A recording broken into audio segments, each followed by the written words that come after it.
Hey everybody, Sir Gideon Offner here.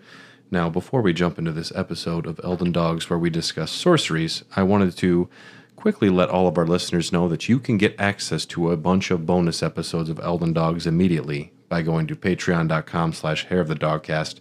Now, this episode is about sorceries. If you want the companion episode, where we cover incantations, that is available exclusively to our Patreon members. And besides that, they also have access to Spirit Ashes Part 2 and a lot of bestiary episodes. So if you wanted to check that out right away, you can go to patreon.com/hairofthedogcast.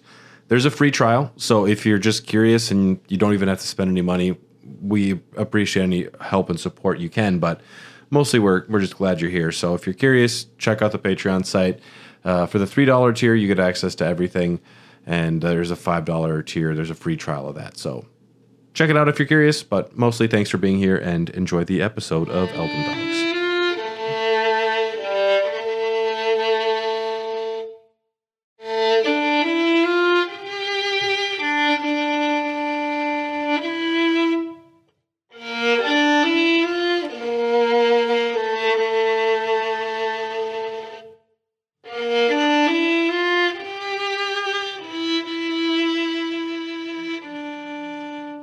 Hey everybody, and welcome to Elden Dogs.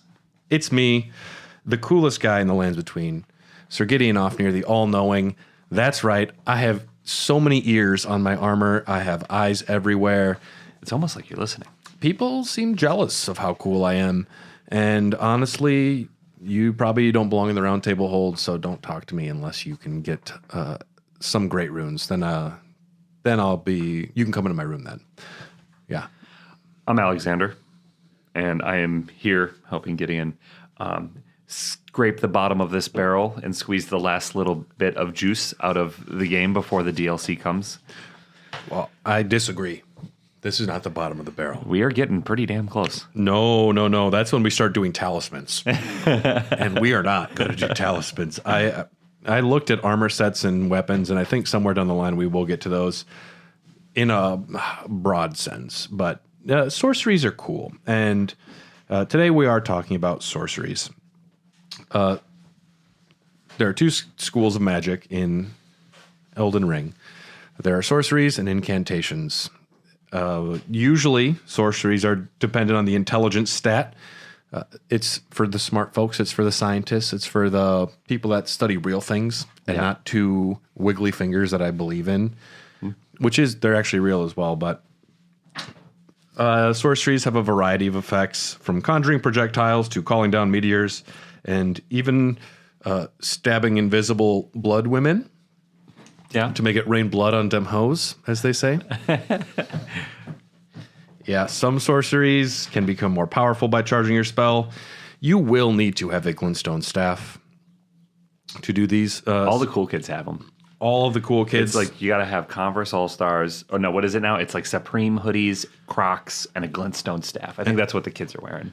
And back in the day, it was a Nimbus 2001 before J.K. Rowling became the biggest monster in the world. That's true. Well, in my day, it was the Darth Maul double-sided lightsaber. That shit's still cool. It is very cool. I think my mom still has mine. Happy 25th anniversary to the Phantom Menace. Hell yeah. It's weird saying that out loud. I feel older now. Yeah, no. We are getting old. You know, and Elden Ring is getting old. We are around the corner from the DLC, and I can't wait. Glintstone are stones or minerals which draw their power from interplanar forces. These things came from outer space, and there is some power in it. And one of my favorite mythological weapons is when you hear about like an Egyptian pharaoh who's got like a knife made out of meteorite. I was like, dude. You have a knife made from space? That shit's hardcore. That's wild.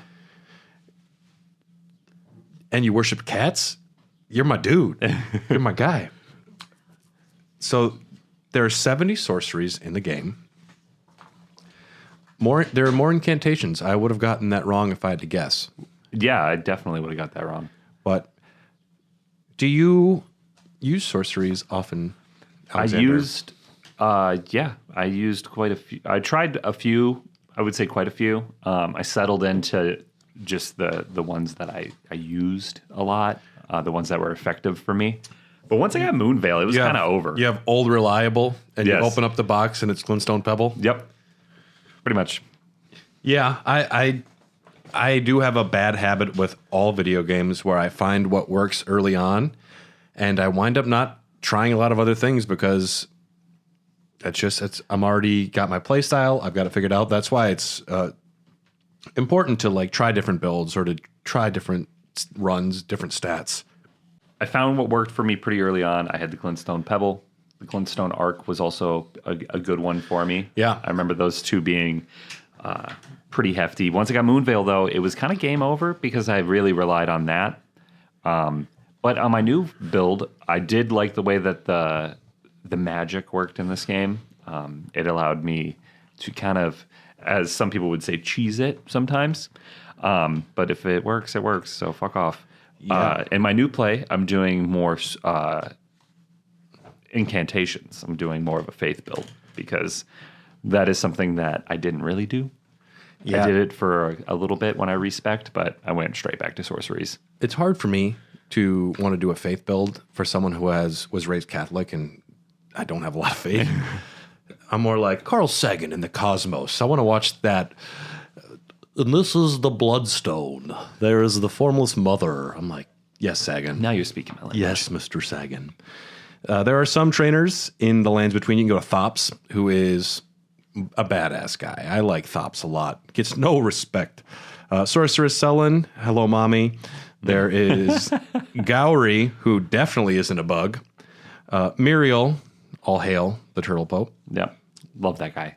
Yep. And Preceptor Celavis, that asshole with a cool hat. Yep. Great hat. Big hat energy. Big hat energy. Yep. Yeah. His hat is bigger than yours. No questions asked. And and I'm fine with that. I can live with that. And he's got all of like the stars underneath. I was like, dude. That dude's dope. Drip. And some trainers can learn from scrolls to give you more spells. There's not a lot of scrolls, but you can take them to Muriel, Sorceress Selin, or Preceptor Celavis. Selin was my girl. Yeah, I always go to Muriel because you can also do incantations. And that way I have the one-stop shop. Because when you use a scroll somewhere, you can't use it elsewhere. I like checking in on Selin. I was hoping that maybe she was free for like Red Lobster or something, but she's chained to the wall. But also, I mean, if you're brown bagging it, we don't know what's under there. That's true. Yeah. Yeah. I don't know. She's sassy though. Yeah. She's like, oh, you came back, little, what she calls you, like Glintstone Pebble or something. She like talks down at you. I'm like, yes. Yeah. Okay. Regu Lucaria is the magic school with different fields of study. This is, if you're an up and coming child in the lands between, which you don't really see anymore, you would go to Regu Lucaria, hopefully. If you're a noble, you could even buy your way in, and you're going to be horrible at magic, most likely, but you can get in there as well. There's various conspectuses. They are represented by the different stone masks. We've talked about this 30 episodes ago. There's Carlos for comets, Olivinus for meteors, the Twin Sage, all manners of sorceries. The Lazuli view the moon and as equal to the stars. That's Karian sorceries. And then Hema, which quell conflict with cannon and gavel. I am into that. Yeah. Yep. My magic is I summon a big hammer. I'm like, finally, you're speaking my language here. Yes, I can hit you with that. It's tangible and I like it. Here's some justice. And then there's the Herodis Conspectus, which is nomads, which use night sorceries. Staves, we mentioned. Some interesting things about staves. If you dual wield staves, you will get a multiplicatively stacked bonus to your spells. Damn. Yeah. And I could not pronounce that word if I tried. If you enter Google staves pronunciation, it goes staves. And that's how I knew for sure. Part of me wants to say staves, but it's staves. And as far as scaling, we're not going to talk about all of the different staves because if you're using, the Gelmir staff, you're going to have lava bonuses. And we can briefly mention those as they come up, but essentially, if you're going to use a a build based on this school of magic, you want the staff associated with it in general. But the Azure Glintstone staff will reduce casting time for all sorceries at the cost of more FP. And Lusat's Glintstone staff enhances sorcery scaling, but it costs additional FP. So those are just kind of two broad ones. And we're going to just jump right in. The first school is Academy Sorceries. This is kind of like 101. This is the backbone. The Glintstone Pebble and Glintstone Arc, which you mentioned, they are going to be some primary early game spells, low FP cost, quick to cast. The Glintstone Pebble is a little pew, pew, pew, pew, pew. Yeah. And the Arc is going to be like a nice wider range, kind of like not a shotgun, but like it's going to do like a little bit more of a widespread attack. And yeah, those are going to be what you get early on. The Comet and Glintstone Comet Shard are going to be dealing higher damage and have longer reach with a higher FP cost. They can pierce through multiple targets. So that's great. If it goes right through somebody, that's good. Yeah, Comet Shard also has a trail behind it that deals area of effect. Yeah, bigger the better, more FP. Glintstone Stars and Star Shower will create projectiles with strong homing and are quite effective at agile and evasive enemies. So yeah, the arc is a horizontal arc. That's going to be like a nice piercing AoE. The stars, that's the one that shoots 3 magic shooting stars that pursue the target with quite excellent tracking. Then there's the Swift Glintstone Shard, which shorter range by about 80%, but it's very fast. The Great Glintstone Shard, compared to the Pebble and compared to the Glintstone Pebble, the Shard costs about 63% more FP, travels a small amount further, moves at the same speed, but does 40 to 45% more damage. Essentially, I mean, you're going to get stronger. You're going to have more effective spells, right? Yeah, I did end up using that one quite a bit too. That one's nice. I do like the tracking on that. The Crystal Burst is essentially a little shotgun, which is cool. I never got this one down to like use, but I think if I went back and used it now that I had Moonveil, because before I had that, I was very mobile, trying to keep as much distance as possible, so it just wasn't effective. Yeah. But with Moonveil, I get up in them guts, you know? I'm up in there. Like You're in the thick of it. I'm in the thick of it. Yeah. So. And the little shotgun is nice and really high stance damage for the Crystal Burst and still pretty low FP and not too high of an intelligence requirement. The Crystal Barrage, conical mid-range projectile barrage, slightly longer range shotgun. The Star Shower is going to be 6 magic shooting stars that pursue the target. This was my runaway one. This was, oh shit, I need to get out of here. And I would cast this so that I could get the fuck out of there. Yeah. And still do at least a little damage. And it's going to slow them down.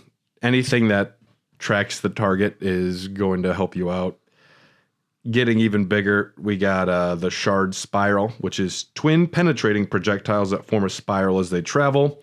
This is great on large enemies because as it's passing through them, if they have a like long hitbox, it'll keep hitting them on the way through. So that's a perk of the Shard Spiral. The Glintstone Comet Shard, still not too high of an FP cost, but this is another penetrating projectile. And I like this one too. Can be chain casted. Chain casting, you cast it once and you can just do another one real quick. The Comet Shard is a big, powerful thing. But then the strongest one we got here is the Comet. Under Academy projectiles, there's a lot of Academy sorceries. But the Comet is a piercing projectile. Trailing area of effect, like we mentioned. Can pierce through multiple enemies in a straight line. And that's going to be the strongest projectile from the Academy sorceries. Now, do you want to do the Academy buffs? Yeah, I can do that. We got some buffs from the Academy. Scholar's Armament, enchants armaments held in the right hand with magic affinity attacks. The sorcery can be cast while in motion. Taught to the Knights of the Cuckoo by the Academy as payment for their contract. It's going to add magic damage to your weapon. I think I dabbled with this for a minute, but I don't think I stuck with it. I didn't do a lot of buffing or debuffing my first run at all, but if an enemy is weak to magic, this is its utility. My problem is I'm just too damn good at everything that I do, so I don't need to experiment too much with anything. We got the Scholar's Shield. Enchants shields held in the left hand for additional damage negation, increasing your shield's magic defense by 70%. Other defenses by 30. Multiplies stamina and damage received by 0.65. I did use this when I was running the shield because I would do a shield and a staff. Yeah. At very low level at the beginning. This is very effective if you are a shield user. Yeah, and I relied on the shield for a while, like all the way up through Godric. Yeah, I definitely want to do a shield-based run, a parry-based run. Shields are going to be so cool now with the expansion. With the attack shield? Yeah, that's just speaking my language. Sign me up. Yeah, give me one of those and like a long pike. Yeah. If that's possible. Oof. Terra Magic draws an Terra academy. Magica. Yes, Magica. It's fancier. It's got an extra letter at the end. I got to put my pinky out when I say that. Terra Magica draws an academy sigil upon the ground, raising the magic strength of those within. Magic damage is multiplied by 1.35 and 1.2 in PvP. While you're on the sigil lasts for 30 seconds. You can cast the spell off of the sigil. Yeah, so if you cast a spell off the sigil and it doesn't hit the enemy until you jump onto the sigil, it will get the boost. Oh, I see what you're saying. But if you cast a spell on the sigil and then you jump off before it hits them, it won't affect them. You know, I did give this a go-to because I was like, yeah, I'm throwing so much magic at these motherfuckers. I might as well, increase my damage. But I think I moved too much. That's probably why I didn't really see a benefit to it. Terra Magica is pretty cool. In Regu Lucaria, you take that secret way to the very top where you have to go through like the crystal cave or whatever it's called, and it takes you to the top of Regu Lucaria, and that's where you find Terra Magica. And somebody casts it up at the top, and it covers the whole school. No shit. Which is kind of why Regu Lucaria's it's better to do magic there. Did they patch that out? Well, it's more of like a lore reason. It doesn't actually work. But I was going to say, like, that's insane. Yeah. That makes sense, though. Why magic? I see what you're saying now. I thought you meant a player actually did that. I'm like, no. That's nuts. Yeah. All right. Good to know. Pro tip, stacks with magic shrouding cracked tier. And mega pro tip. Mega pro tip here. The sigil can extend through fog doors cast before you enter. I did not fucking know that. Dude. Did not know that. Yep. So you cast that outside of there, and then you pop your cracked tier that lets you cast with infinite FP for a period of time. Go in there and use one of your like ultimate spells, and you're going to get boosted and have infinite FP. You know what I'm going to do? I'm just going to go in there and make it hail. Dude, just hold it up there. Pebble, pebble, pebble, pebble, pebble. It's going to be great. You're going to use it on the pebbles. I do. I find myself going back to the pebbles so much because it's easy damage. It's not a whole bunch. But then when they get close, Moonveil's going to fuck them up. Yeah. It's a way of life. I just did that unsheath attack. Because you can cast it vertically or horizontally, depending on which enemies you're fighting. Yeah. And if there's multiple... You and your Moonveil. Dude. We're talking about sorceries today. I know, but that's why I did glintstones, because they're quick. Yeah. And it worked with my playstyle very well. And like you said earlier, like once I found something that worked, I didn't want to deviate from it. I got so comfortable. Mm-hmm. Which is why my current playthrough of the game is so much fun, because I'm trying new things and I'm broadening my horizons. Now, there was somebody at the Academy that wanted to try new things, and he was laughed out. They said, "You're a dumbass, and no one's ever going to like you." Yeah, you should just go home. And his name was Thops. And I put down Thops the Badass here because Thops' barrier. This is the lifelong pursuit of Thops the Blundstone. Do we have to call him that? Can't we just say he's like, do you have to add Thops the Dumbass at the end of his name? Might as well put a dunce cap on him. This creates a magic force field that deflects incoming sorceries and incantations, hold to continuously create barriers. You just hold it up, and anyone that's sending spells your way just sends it right back. It's like a ward. It's pretty cool. Future generations will learn They will know the foolishness of the sneering sorcerers who ridiculed this theory, little realizing that it was in fact a discovery worthy of a whole new conspectus of the Academy. Genius is not always well received. He's gonna be respected after his death, unfortunately. Yeah. Conjures a barrier that deflects spells for 1 second. But yes, you can hold to maintain it. One of the strongest defensive tools early in the game, or just in the game, for dealing with enemy spells. Works on pest threads.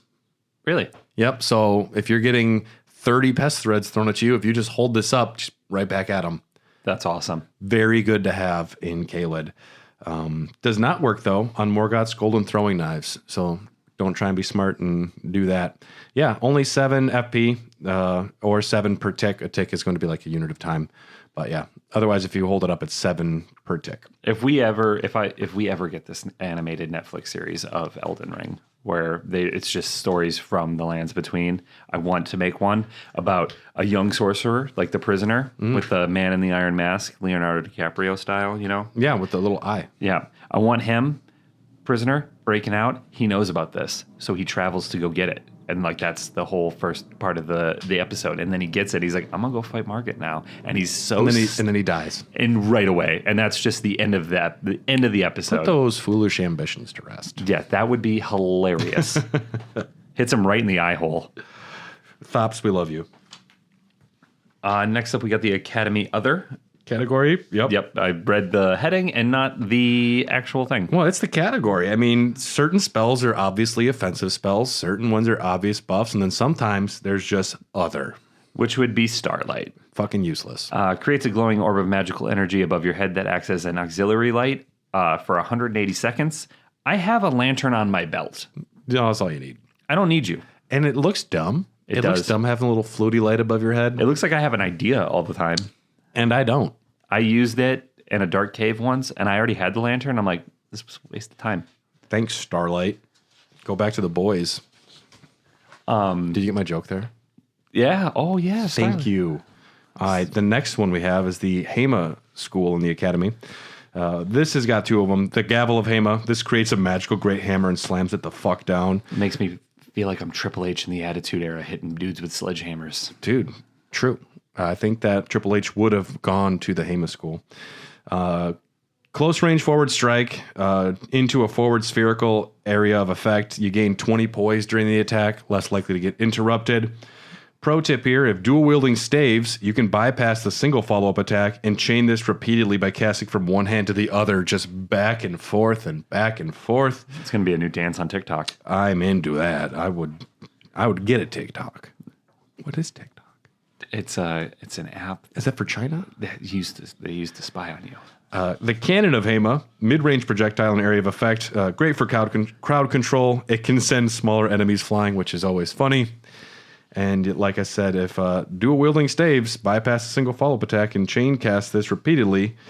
And I don't know if I meant to put that twice or not, but it's there twice. It's there twice. Hey, Alexander, I wanted to talk to you about this wonderful new flask I've been drinking that's helped me out in the lands between. Is it the green one? It is the green one, the Magic Mind, yes. Now, Magic Mind is a wonderful little mental performance shot. It's like an addition to your daily routine. I take mine in the morning, right after my coffee. Some people like to put in their coffee, but to me, it's a little sidecar. It prevents midday crash. It helps me stay focused. We're part of the subscription now, and I'm very happy that Magic Mind, it got us a subscription so we can try it out and tell all of our wonderful fans about it. So we're on the Magic Mind journey right now. We're on day 7 days of using it, and I have felt so wonderful and so sharp these past 7 days. I would agree. And as someone who is trying to live a more healthy lifestyle as of late, this was a nice kind of first step to get myself thinking about myself more and not relying on Monster energy drinks midday, because those are bad for you. Those are bad for you. And what's great about Magic Mind, it's got time-release caffeine. So the caffeine doesn't actually give you energy. It just blocks the adenosine neuroreceptors in your brain. Those are the receptors that tell you you're tired. Now, when the receptors are unblocked, about 1 to 3 hours later, you experience a sudden drop in energy. That's called a caffeine crash.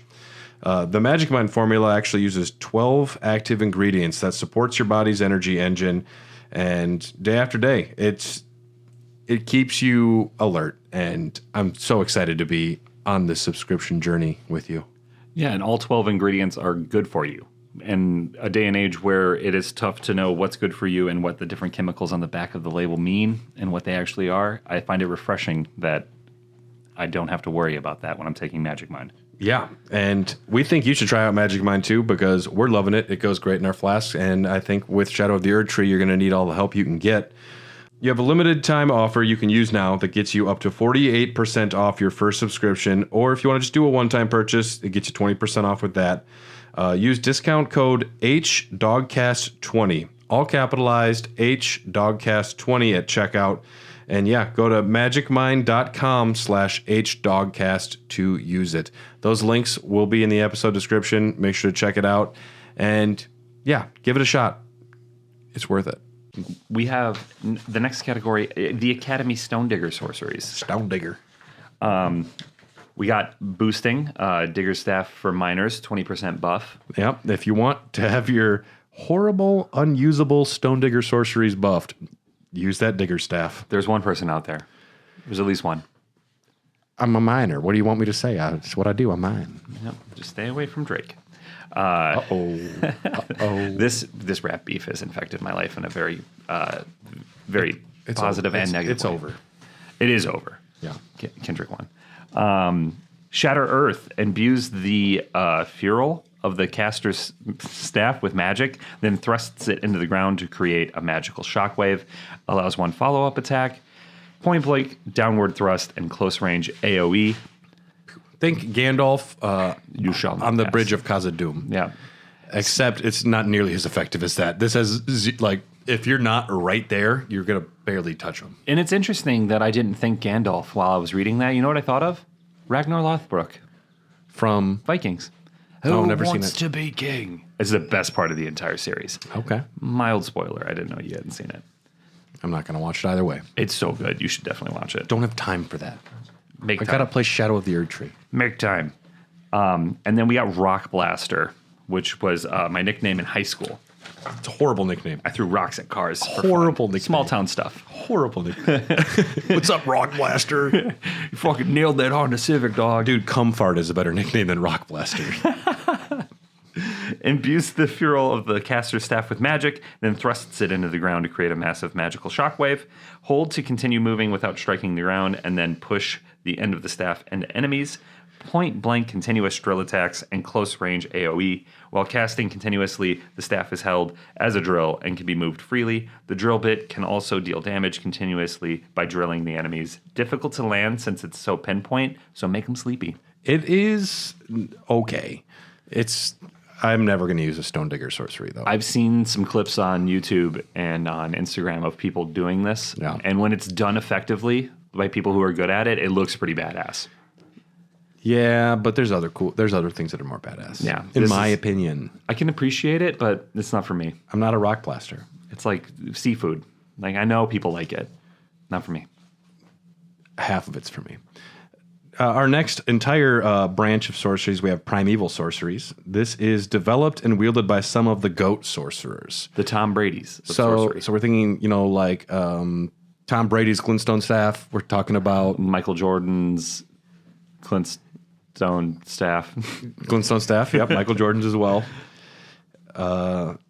Yeah, these are still under Academy sorceries. Or maybe these are in their own category. Either way, they're a step above all of them. The Primeval Sorceries, the first one we're going to talk about is Stars of Ruin. This is from the progenitor of Glintstone Stars and Star Shower, showing the culmination of its archetype. It fires 12 dark shooting stars that pursue the target. This sorcery can be cast while in motion. It's a good thing when you're running away or if you're charging towards somebody. Charging will increase potency. Greater damage, but weaker tracking than Star Shower, but you are going to be shooting out, 12 of them. Better at a slight distance. And if you are using Lusat's Glintstone Crown, increases damage of this by 15%, as well as Star Shower and Glintstone Stars by 10%. Pretty powerful sorcery. We have the Founding Reign of Stars. This is the eldest primeval sorcery. This is OG. This is the first sorcery. Said to have been discovered by an ancient astrologer up on the mountaintops of the giants. A sorcery of legendary status. You summon a dark cloud of stars overhead. Shortly afterwards, the cloud will release a violent deluge of star rain. Can be cast in motion again. This is just making it rain stars on people. Which sounds awesome. And it looks cooler than it sounds. And our final primeval sorcery we got is the Comet Azure. You know it. You love it. If you have the sword of Night and Flame, you are familiar with this as well. I am. This fires a tremendous comet in a torrent akin to the distant starry expanse, the place said to be the origin of glintstone. Powerful beam of magic energy. I put Kamehameha. Yeah. Because it also is a big wind-up. If you don't get this, if Goku can't say it all, then it doesn't work. Yeah, and it's like the longer he says it and the more he yells, the more powerful it is. If he says it for 5 episodes where he's building it up, which they do sometimes, you know what's going to be big. Krillin, I need some time. I'll go die. I got this. I got this. Yeah, lengthy cast time. And you cannot change direction once it activates. But that's why if you have your Terra Magica set on the other side of the door and you just Comet Azure straight at the boss right when you walk in, you'll do well. Yeah, holding the cast button continues the beam. If you have Azure's Glintstone Crown, it boosts damage by 15%, but it costs 15% more as well. And yeah, pro tip, use the Cerulean Hidden Tier for long and free casting. You can get quite a bit out of it. Free casting would be incredible. This attack does make AI act a little weird as they roll around sometimes into the beam. Well, they freak out. Oh, shit. Yeah. Yeah. They react to the casting animation, not what this animation creates, it seems, thus making Comet Azure somewhat usable against bosses that can dodge, most notably Tarnished type enemies. Interesting. Yeah. Except for Melania, Blade of Mikola, as she dodges away from this spell and tries to approach the caster from a safe path. She's smart. She's smart. Despite that her brain is rotten, she knows not to do dumb things, I guess. Next up, we have the Carrion Royal Family Sorceries. They encompass a variety of close and long-range offensive spells, which conjure magic elemental blades. Some of the boosting would be the Carrion Glintstone Staff. Enhances melee spells by 15%. Yep. I like this guy. I like this one. Yeah, lots of swords. They're all about magic swords. Carrion swords, unlike corporeal. Got it. Corporeal weapons. They will not rebound off a hard surface. Very cool. Yes. Very cool. Crystallids, come at me. Yeah. Oh, I'm sorry, bear buddy. Yep, this is going to hurt. Yeah. Yeah. The Carrion Glintstone Staff, Greatsword, Piercer, and Slicer. That's what that'll boost. Yep. The Carrion Slicer conjures a magic sword and delivers a swift sweeping slash. This sorcery can be used without delay after performing another action. If properly optimized, this spell is one of the highest DPS outputs in the game. Coming at the cost of poise damage and moveset variety, these weaknesses can be easily offset by many of the other Carrion Glintstone attacks. That's pretty neat. Pretty neat. But there's so many other swords. Yes, the Carrion Greatsword conjures a magic greatsword and then delivers a sweeping blow. The sorcery can be cast repeatedly. Very useful against Black Knife assassins, as their side leaps are unable to evade the wide arc. Essentially, my magic, I'm getting bigger swords. Yep, and this is where I just use the Glintstone arc. When you got a boy that likes to go sideways. Yeah, but this is a sword. I know, but I didn't. I had the arc already, so I was like, but this is a sword. I know, it's much cooler. The Carrion Piercer conjures a magic greatsword to impale foes. Charging lengthens the initial step in. Highly lethal when used against single foes riding alone. It's just jousting. It's just jousting. Yeah, I saw this at the Ren Fair once. It was awesome. Lingering hitbox is useful for roll catching. Pretty dope. Yeah, I love me a piercer. And Adula's Moonblade. Sorcery of Adula, the Glintstone Dragon, Ronnie's pet. Yeah, I feel bad for fighting it. I don't. Anything that tries to kill me gets fair. Gets to kill me 10 times, but then Then I got you. Got him. Conjures a cold magic great sword, then delivers a sweeping blow that launches a blade-like projectile of frost. I like that. This sorcery can be cast repeatedly, considered both a carrion sword of sorcery and a cold sorcery at the same time. This means that the damage is boosted by both the carrion glintstone staff and the snow witch hat. So if you got your drip correct, this is going to be a lot of fun. It'll be a lot more effective.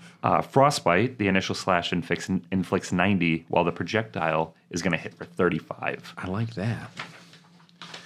Our next school here in the Carian royal family sources, we have the Phalanx. This summons elemental swords that hover above your head as you move, making them ideal for casting before you enter battle. Anyone that I see walking around with 10 swords above their head, I will think about it. Within short to mid-range, they will launch towards your targeted enemy, or, if not locked on, to the nearest enemy. And both Glintblade and Carian Phalanx cause heavy staggering and can interrupt attacks. Is this the one that comes inherently on Rogier's rapier? I'm not sure. That sounds right, but I'm not sure. I can't remember if it's swords or the glintstone pebbles that hover above you. No, I'm thinking it's one of these phalanxes, but yeah, it's one of these ones. The Glintblade Phalanx creates a defensive arc of magic Glintblades overhead, which automatically attack nearby foes. This sorcery can be cast while in motion, summons 5 Glintblades above you, and it's able to track invisible enemies as well. That's so nice. Pro tip. Yeah, good choice to track invisible teardrop scarabs.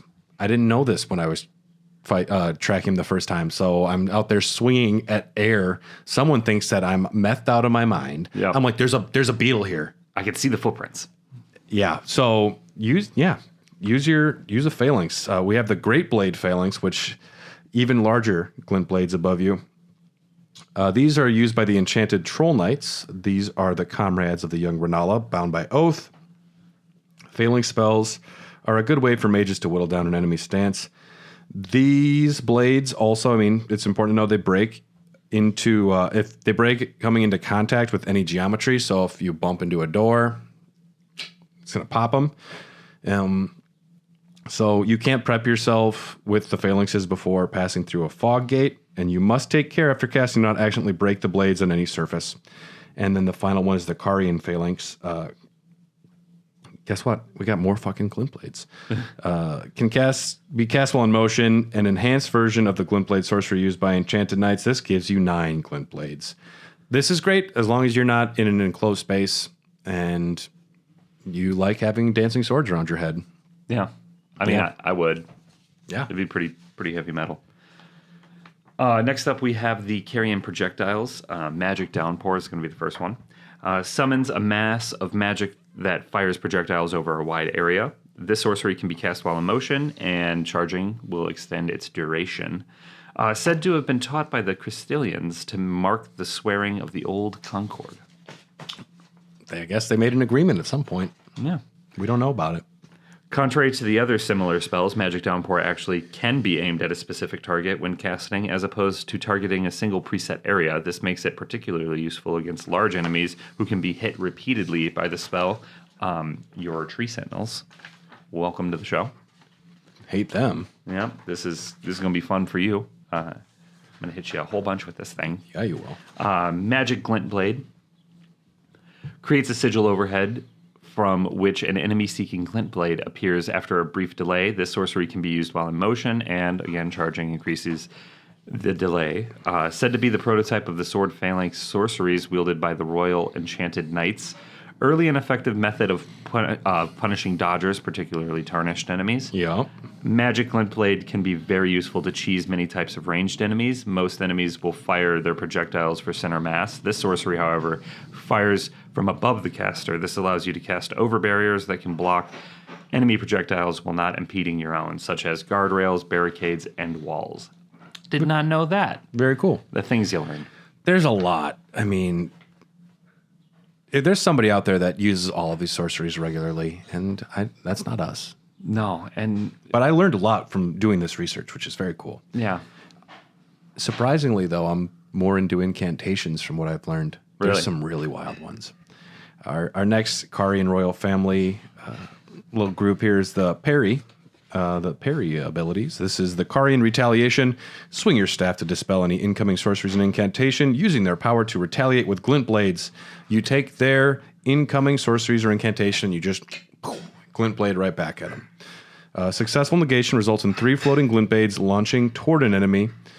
This was the Karian royal family's secret means to prepare against the disloyalty of the Academy.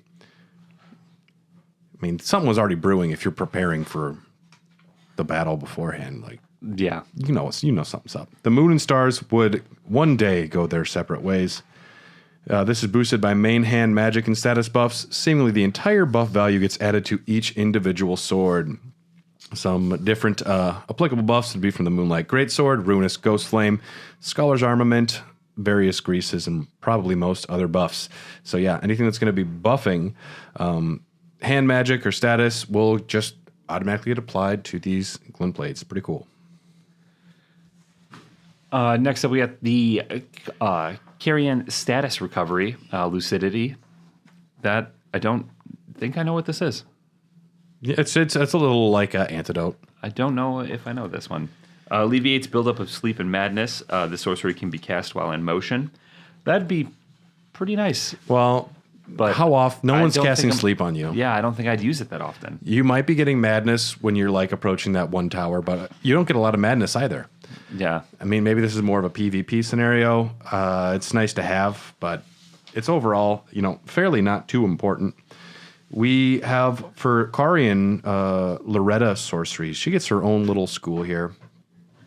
Loretta's Great Bow. Love it.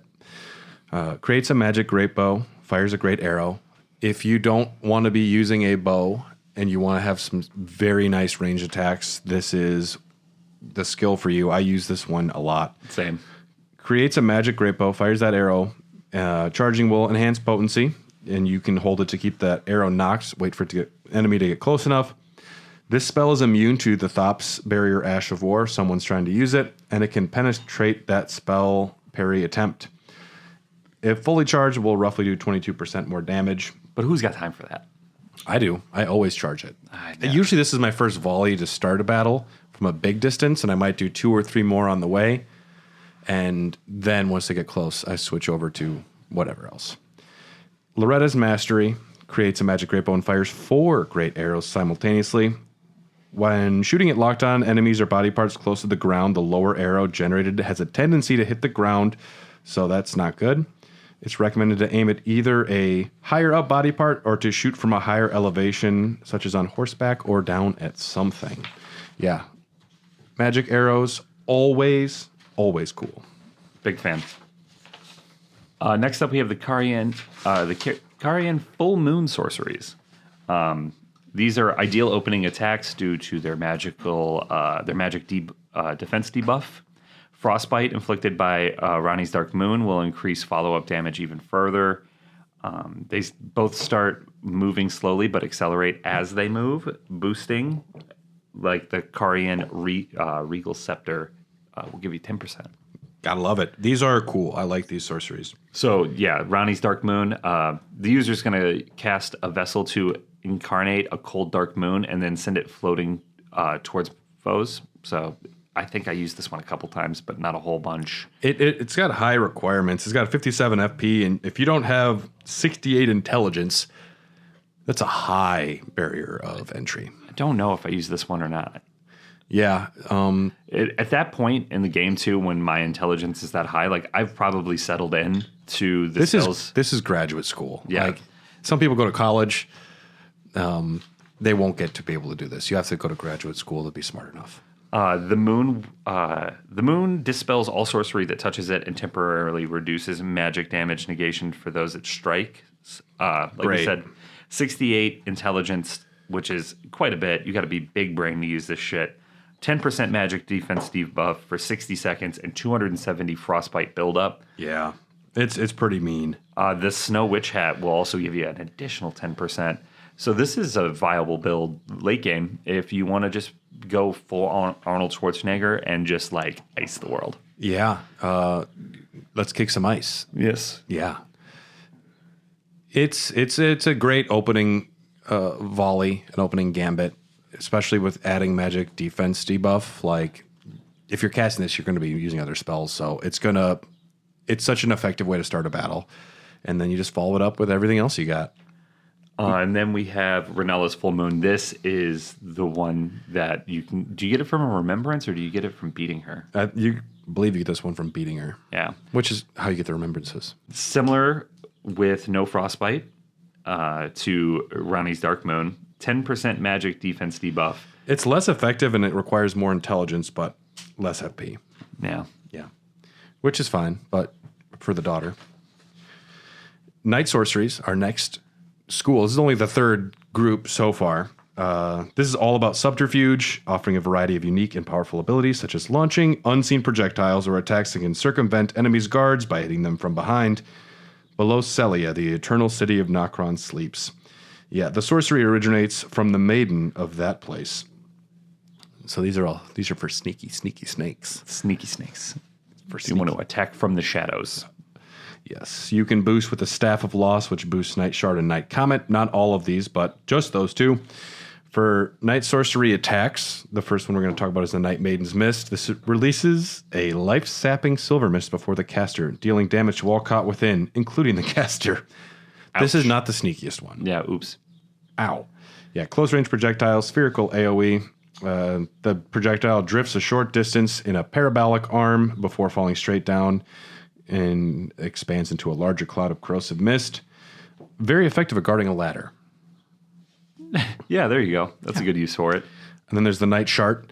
The what? The Night Shart?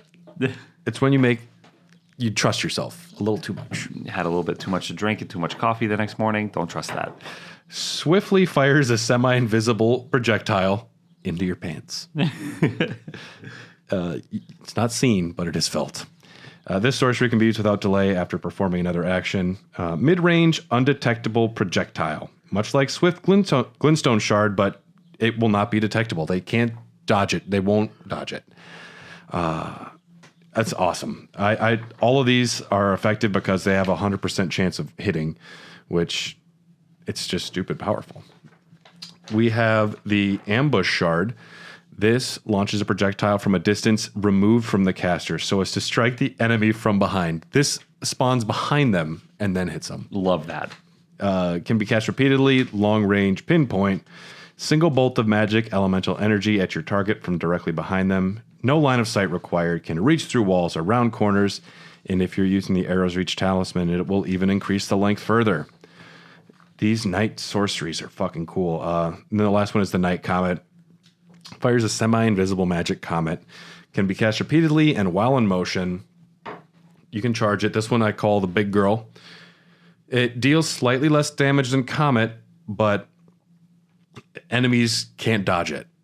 It's so powerful. Ultimate NPC killer. I would put this up near the top of what I consider the coolest sorceries in the game.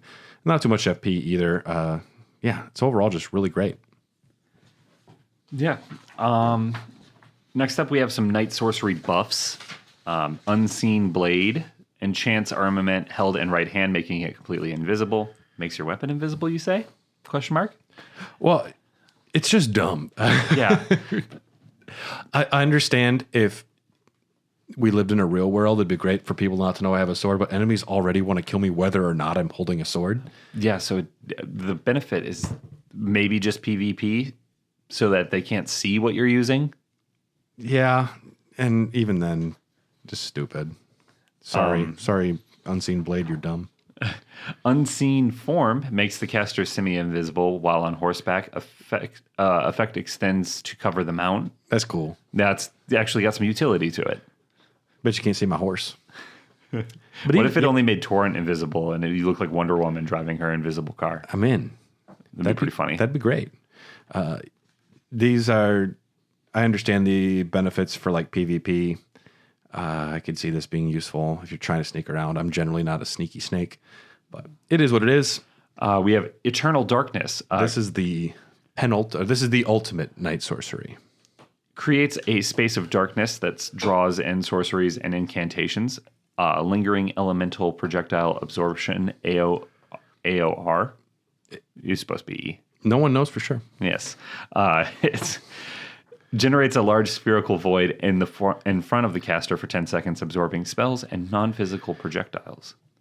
That's pretty cool. It's like creating a black hole in front of you. Essentially, it's black hole. Super dope.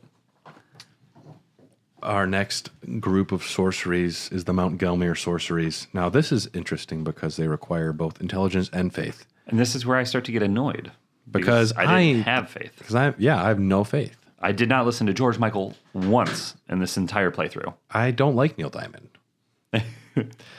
But yes, you require both intelligence and faith. You will receive a damage bonus if you have the Gelmir Glintstone Staff, which is I think 10% drop rate from one enemy. Tough to get anyways.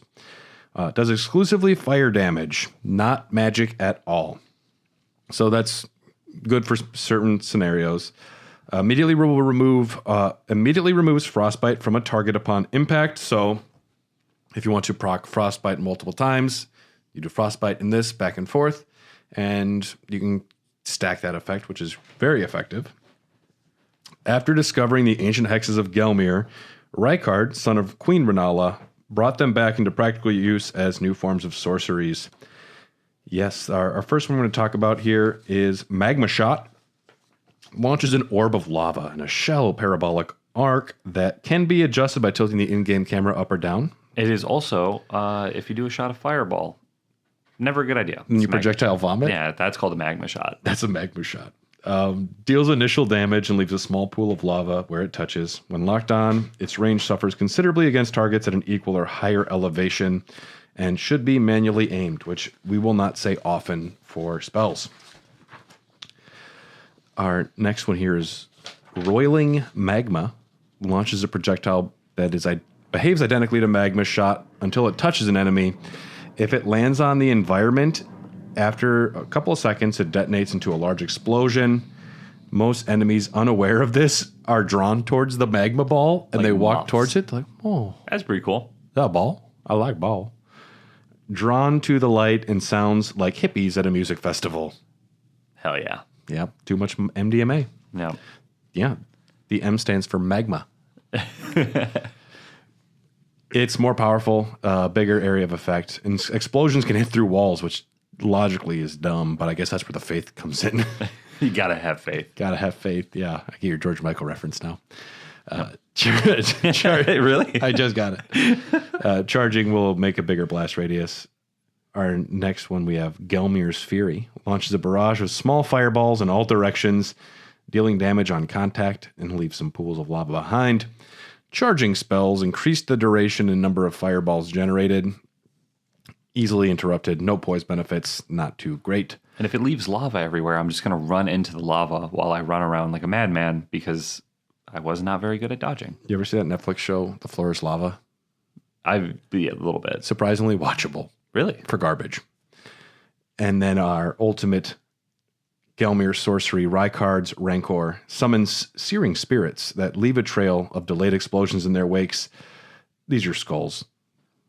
Heavy metal. Yeah. The single large skull it creates drifts slowly around or straight through the victim, leaving a trail of explosions that deal repeated instances of fire damage behind. Not great at close range, as subsequent fire explosions can miss targets if too close, but yeah, it's a heavy metal spell. Yeah. I'm generally not a fire sorcery person myself, but I can see very cool builds being built upon it. Ghost Rider with Nicolas Cage was on at the bar the other night. I like the second one. The second one's very good. The first one sucks. Yeah, the first one was on. But this is all I can think about. The second one is from the director of Crank 1 and 2. I like Crank 1. I didn't like Crank 2. I like them both. I mean, I like Crank 1. They're dumb in a good way. You know in Fast and the Furious 9, Ludacris goes to outer space? No, he doesn't. Are you serious? What's next? We got some cold sorceries. It's getting cold in here. What we have is some cold sorceries revolve around dealing magic damage and inflicting frostbite. Synergizes well with fire abilities, which will remove the frostbite status so it can be immediately reapplied. That's pretty dope. Yeah. It's like icy hot. Shaquille O'Neal would do Heat this. up the ice cubes. It's the best of both worlds. Can you name that movie? I don't know. Rookie of the Year. Oh. Hot ice. I don't.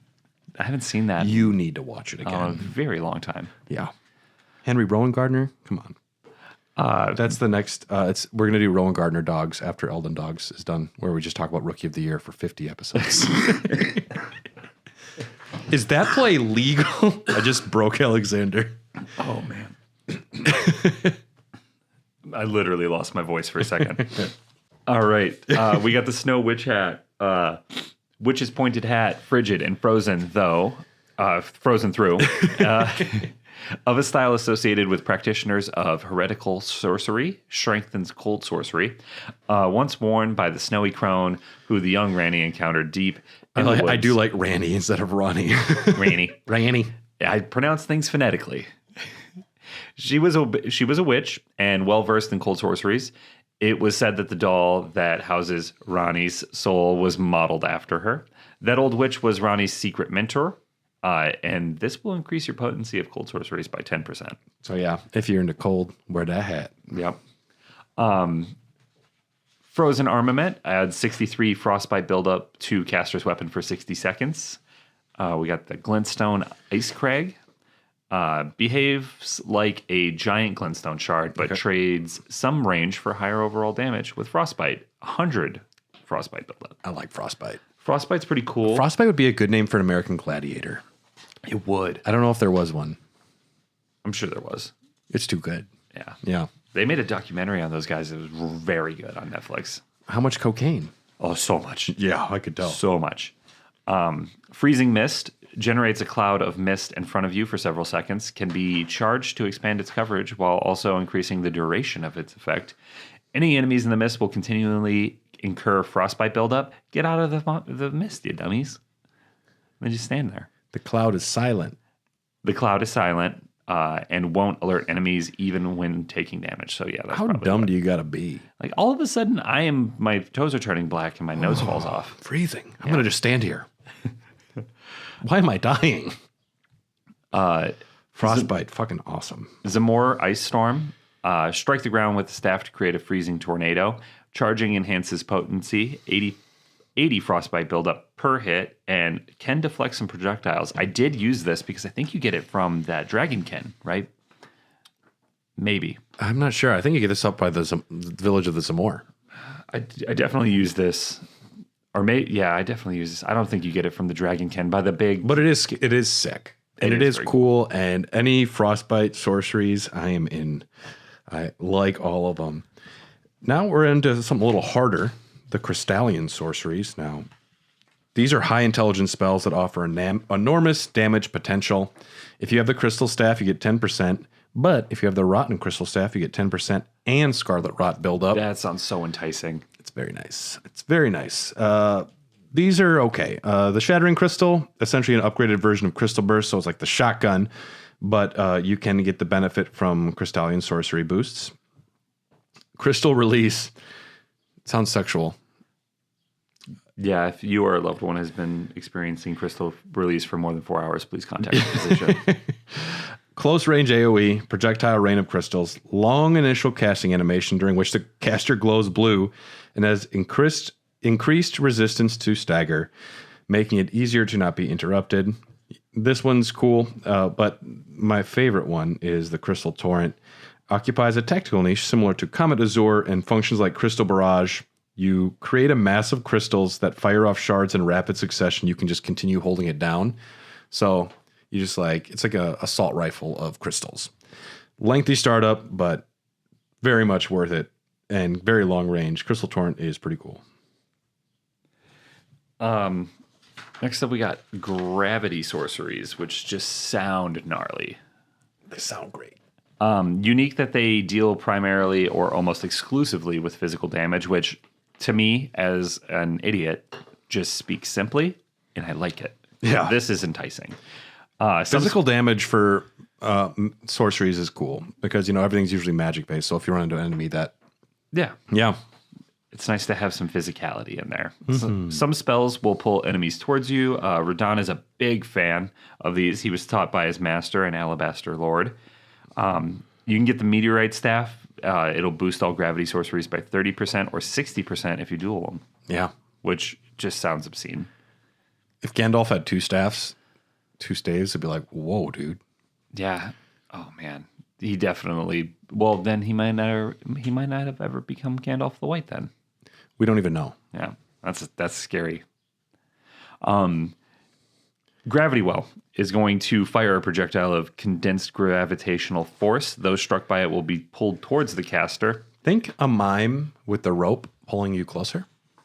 Mine scare me, man. They're creepy. They move uncanny. I don't trust them. They're beautiful. It started with Mr. Mime and Pokemon. I was like, that is a creepy image. I don't like it. I've never seen such a sexual creature. I know. It's just exudes it. Yeah. It's gross. Charging enhances the potency of this. Straight line while locked off or towards your current target. I mean, if you wanted to pull someone in, sure. See, but I was more like get away from me in my playthrough. So this is like this defeats the purpose. This is not what I'm into. This is not what Explicitly I want. against what I want. We got the rock sling. I don't care what this paper says. This is dog shit. Okay. Pulls a clump of rocks from the earth and sends them flying. Heavy damage to health and stance. Effective range is roughly half your maximum lock-on distance. Elevation can significantly increase range. If you have the arrows reach talisman, you can get even better reach on this thing. One of the few spells that is affected by buffs or talismans that boosts physical damage, like the Blue Dancer Charm or Flame Grant Me Strength. Yep. Got this? I like this one. Fuck this thing. You don't like it. I did not like it. Maybe I didn't give it a fair shake, but I got this one. Well, I was like, I tell you what, go. nothing feels worse than when you send them flying and they all miss the enemy. Yeah. I'm guessing that's what happened. And you're like, well, never using that one again. Glintstone Pebble, I don't got to aim. I don't even got to aim it. Make it simple. You're such a Bluntstone, dude. It's embarrassing. I'm never going to magic school with you, dude. Dude, I just... Oh, what was your name? I'm Glintstone. That's what I'm going to say to you. Yeah, I'm out back smoking weed by the dumpsters talking about, you ever heard of this band, My And, Chemical Romance? and you're like, hey, Gideon, you going to that party later? I'm like, I don't know you. There is no party. There's no party, dude. I told him there wasn't. It's fine. Meteorite. Very cool. Summons a void that emits a rain of small meteors, or meteorites. They're different, buddy. It's different, yeah. Yeah, that's why you're a Bluntstone. Hold to continue the effect. Continuous long-range AoE projectile barrage. I do like this one. You do. I do like this one. Because if I'm just going to throw pebbles at somebody, it's going to be a glintstone pebble. I don't care if they call it rock sling. But if I want to throw a rock at somebody, it's going to be a meteorite. Some people want to throw rocks. I did at Cars once. I got in a lot of trouble. Rock blaster. Yeah. I legitimately did that, and I feel bad about it. I feel bad about most of my life. I was like 11. I can give myself some slack there. Collapsing stars. Like Gravity Well, but with 9 projectiles. Gravity Well is stronger and can pull stronger enemies. But this can pull lots of little enemies. And then the Meteorite of Estelle. Very good. Summons a void that emits a hail of meteorites. Hold to continue the effect. A manifestation of power which Estelle used to level the Eternal City, which is fucking just absolutely gnarly. This is a big AoE. It's great for big crowds because essentially it's just like peppering like meteors all over the field. And if you're trying to hit one enemy, this might not be the spell for you unless they're a big one. But it's all right. Our next group of sorceries are the Clayman sorceries.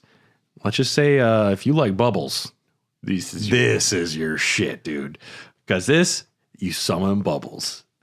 Fucking love it. The only sorceries require arcane because bubbles are magic. Bubbles are a different school of life. If you're into bubbles, you're maybe not really into intelligence or faith. You just like bubbles. If they're arcane, that explains why in Bikini Bottom, SpongeBob can make bubbles underwater. That doesn't make any sense. Bubbles are made underwater all the time. I know, but yeah, I guess they are, but like not the way that he's doing it. Literally, that's one of the most common things you can make underwater. No, but he's dipping the thing in. If you fart underwater, in the soap, dude, I have arcane magic when I fart underwater because they're like, look at that bubble. Yeah, but that's using air out of your body, not he dips it in the soap. Yeah, that's some arcane shit. Then blows it. It is arcane. The sorcery of the Claymen who served as priests in the ancient dynasty. The Claymen search for lost oracles within their bubbles. I don't think that they're too smart. The They got bubble Oracle issues. The Oracle bubbles produce several magical bubbles that drift towards foes before they naturally pop. Charging increases the delay before the bubbles pop. 9 bubbles created in total, and they slow everything down. Oracle bubbles are dumb. The Great Oracular Bubble produces a gigantic magical bubble that drifts towards foes before it naturally ruptures. Charging increases the delay before the bubble pops. This is fucking niche. This is for a specific kind of build. If you want to make bubbles, go for it. This is at the top of things that I'm not going to use because I am not putting 18 points into Arcane. This is designed for people that are like, can I beat Elden Ring with only bubbles? And go for it, buddy. I'll watch. I won't do it. Yeah. Fucking Clayman. Good luck finding your fucking lost deities in your bubbles. Up next, we have the Thorn Sorceries, aka Aberrant Sorceries. Pretty cool. These revolve around the ability to summon thorns to deal damage, which inherently much cooler than bubbles. Immediately. We're already better. Immediately cooler than bubbles. They require only faith to use. So this is something that's going to be on my radar for my current build. Yeah, but I'm also like, faith? I don't believe in the fingers. Yeah. Sacrifice your own HP to deal magic elemental damage and blood loss buildup, which is great. It's kind of cool. It's pretty kinda cool. Yes. Spells discovered by exiled criminals. These spells are most. This is how to reviled by the hotwire a Academy. car. Dude, for real. Yeah. You wouldn't steal a car. The Academy's like, fuck this shit, dude. So already we are just speaking my language. You're telling me criminals make a blood loss sorceries that the school doesn't like? Yeah, anything that school's like that, we're not into that. Do girls like them? But they call blood loss? So you can get the Staff of Guilty, Burning Stick from Thorn Sorcerers. It's going to boost your Thorn Sorceries by 20%. Alberic's set with red glintstone said to be formed by the blood of sacrifices, strengthens Thorn Sorcery, boosts Aberrant. Aberrant? You got it right the first time. Yeah, and then I panicked. Boosts Aberrant Sorceries by 6% per piece, minus legs and altered chest. This is already, you're speaking my language. This is the Staff of Guilty. Yeah. Red glintstones formed by the blood of sacrifices. Like, this is...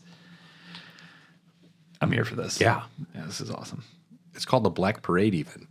Dude, if they had one where like a parade of thorns just came through and fucked everything up, they called it the Black Parade. Yeah. Sign me up.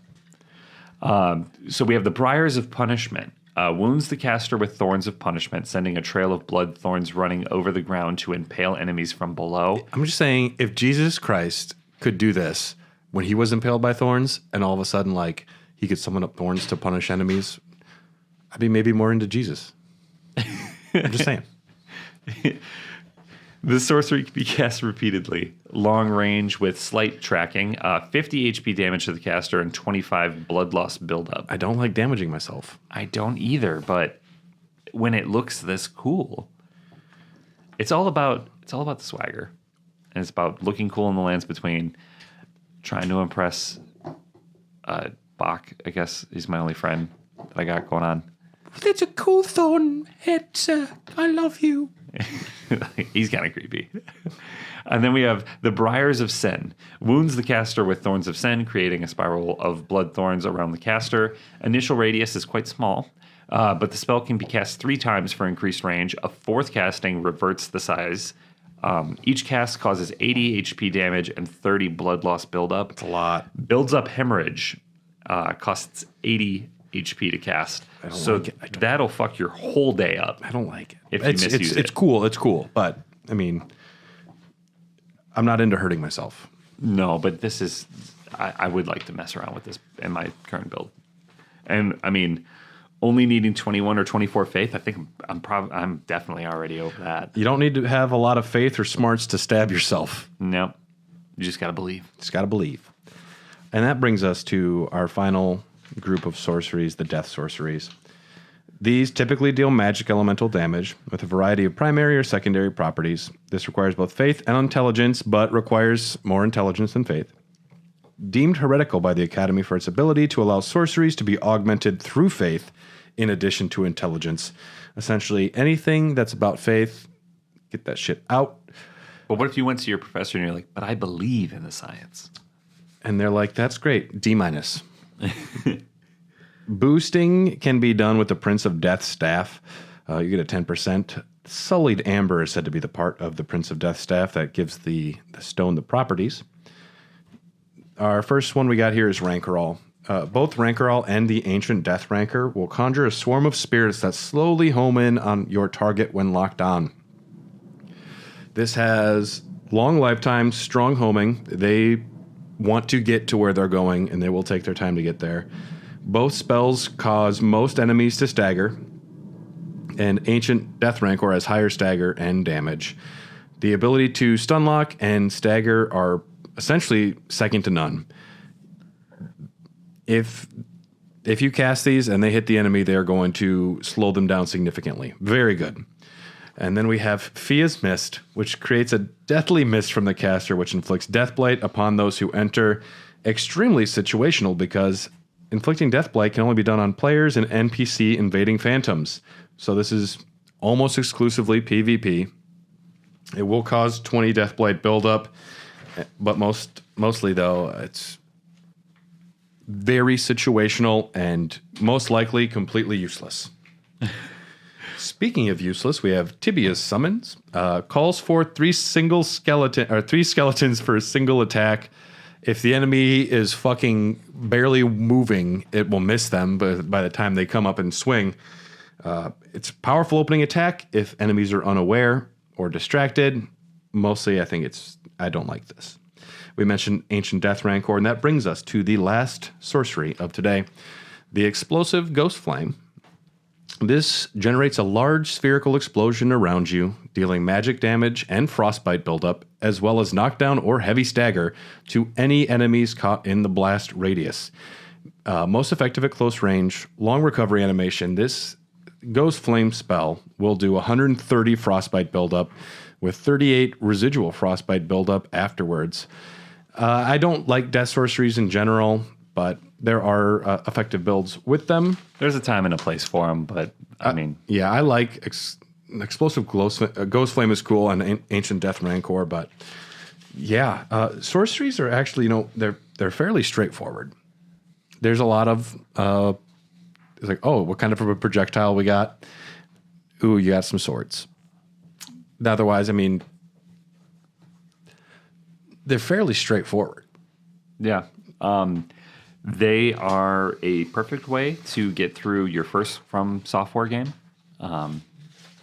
Definitely a crutch that I used for a while. And I remember when the game first came out, you remember on the subreddit, people were saying, like, you can't play this way. Mm-hmm. There was a large portion of players that were like, this is too easy. You can't do this. If you want to be a real player, you got to get in the thick of it. I'm like, I'm cool back here with my staff. Thank you. Yeah.